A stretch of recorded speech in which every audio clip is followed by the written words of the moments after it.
Long ago, in ancient China, a great general was preparing to lead his army into enemy territory to wage an important battle. He knew victory would not come easily against the mighty opposing forces. After many days of sailing, they finally landed on the shore, where dozens of large warships that had carried them across the sea now sat empty. Once all the supplies and weapons were offloaded, the general gave a shocking order. He commanded that every one of their ships be burned right there at the shoreline. The soldiers were shocked and confused. They asked the general how they would be able to return home without the ships. The general replied, "That is exactly the point. Today, we are going to war in enemy land. We will be outnumbered and face formidable opposition, and we have no choice but to prevail.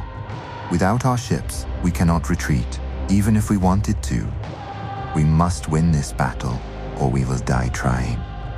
With no option to flee, you will now fight with all your heart and soul, knowing that either victory or death awaits us."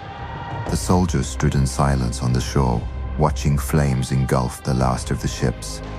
At first, they felt only shock and unease at seeing their safe passage home disappear.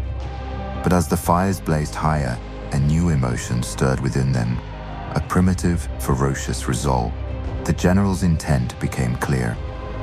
This was now a do-or-die mission, with failure meaning death in enemy territory. No longer was retreat an option. With backs against the sea and flames cutting off the road home, they realized that although hemmed in, they were not trapped. For now, the path ahead was also the only path, forward into battle. Victory or death were the only options left.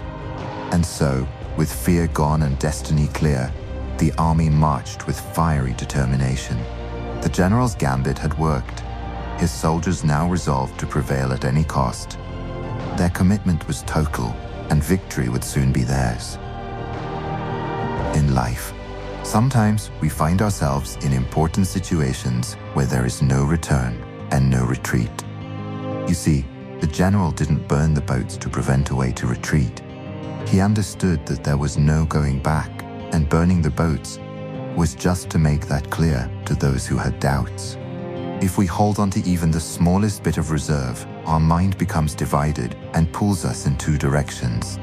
And in situations where we need complete focus and commitment, having a divided mind can be the difference between success and failure. What is needed is not the burning of the boats, but true and complete commitment and focus. But sometimes we have to burn the boats to make that clear. This is The Parabolist. Thanks for tuning in, and blessings always.